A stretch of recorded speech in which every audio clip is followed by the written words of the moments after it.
Good afternoon mga bok. Meron na naman tayo dito ngayon, Aerox B2. Papalit tayo ng gulong Maxxis. Kaya mga bok, bali papalitan natin harap likod. Kasi ilang taon na to yan? Tatlo? Lagpas o sakto? Lagpas na?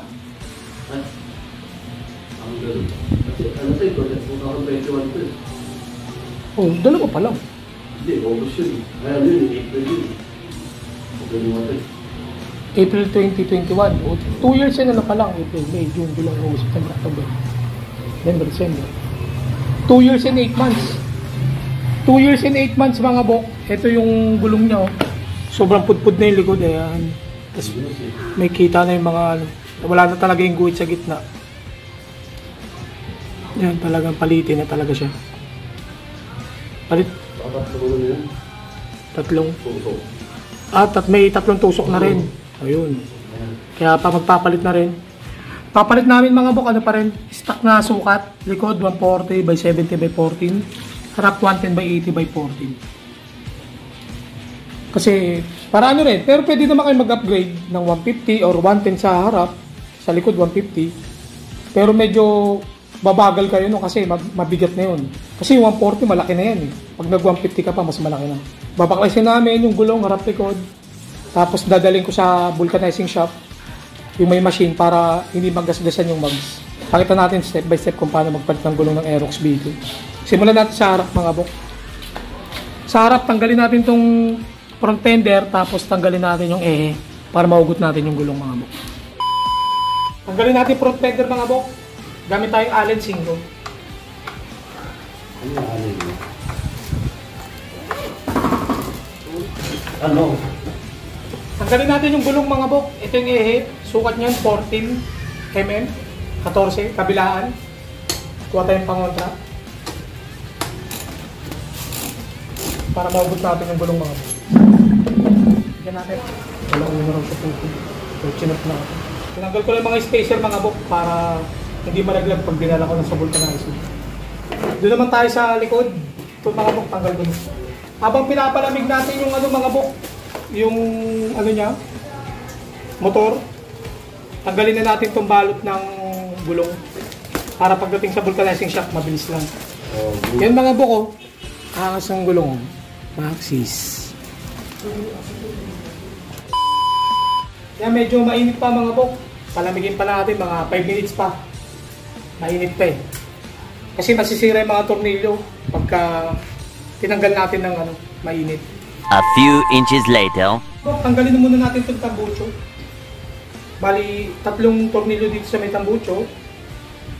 Naka white gold na siya, pero 14mm pa rin yung sukat.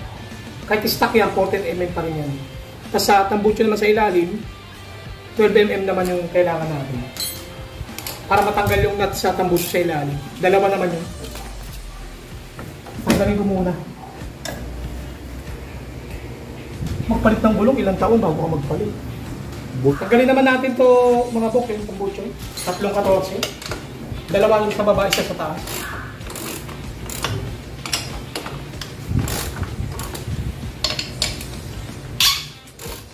Ayan, maluwag na. Gamitan natin ng impact para mabilis.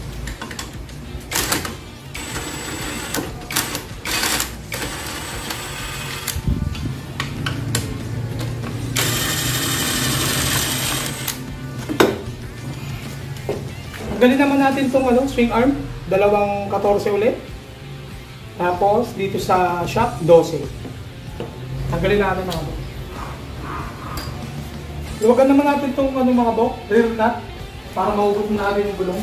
Sukat 24 mga bok.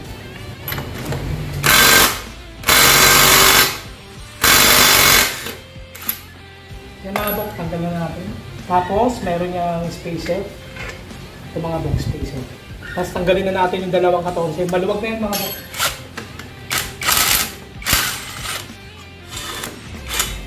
Tanggal na yung mga tornilyo. Mahugot natin itong swing arm.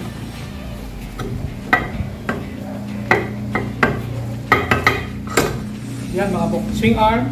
Spacer ulit sa likod. Swing arm. Luwagan lang natin yung preno para mahugot natin yung gulong mga bok. Pag ganyan mga bok, mahugot na natin yan.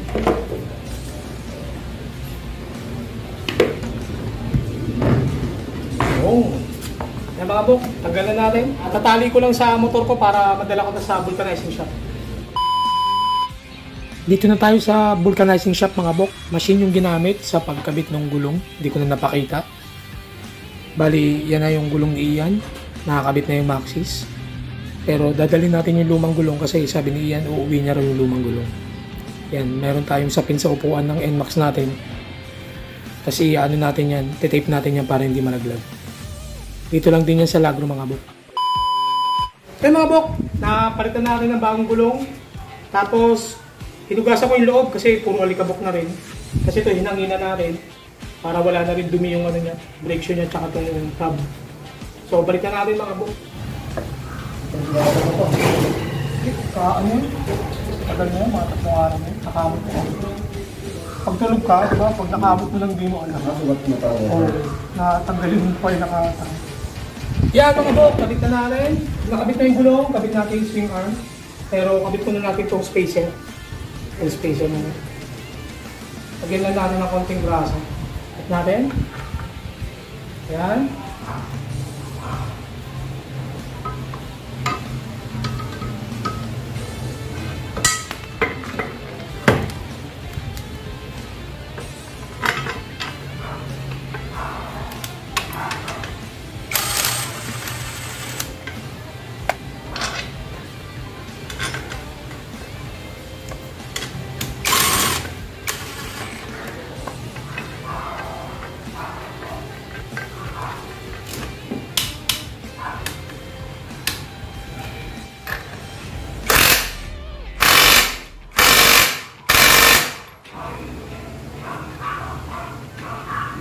Lagyan natin itong gasket sa may tambuto para di sumitaw. Linisin lang natin itong niya, nut, kasi puro kalawang na.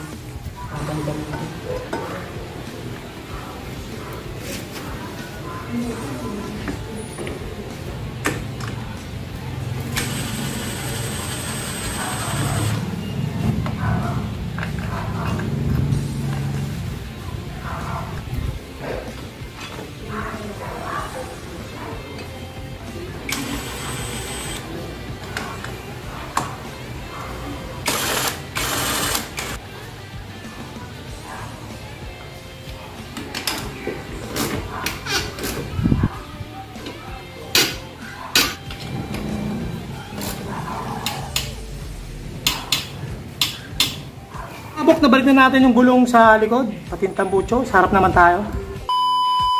Lagyan natin ng konting grasa yung axle. Tapos, lagyan natin yung mga spacer. Yan, balik na natin.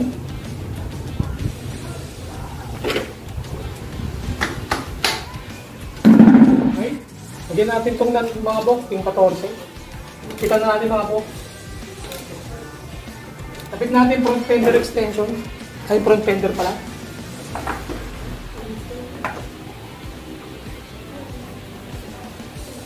The next day. Tapos na tayo ngayon mga bok. Yan na yung gulong niya ngayon. Kita natin. Ay mga bok. Ayun, Maxxis. Sa kabila ka, ayun o. Maxxis. So, panda rin natin. Check natin kung may singaw yung tambucho. Kung maayos yung pagkakabalik natin. Panda rin mo yan. Naka JBT5 version 3 na pala yan si Ian. Check natin kung may singaw. Oh, walang singaw mga bok. Good yung pagkakabalik natin. Alright. Yan mga bok. Ganun lang magpalit ng gulong ng Aerox B2. So sana may natutunan tayo. Ano, angas ang motor. Yes. Simple lang. Yan. Concept niyan, white gold.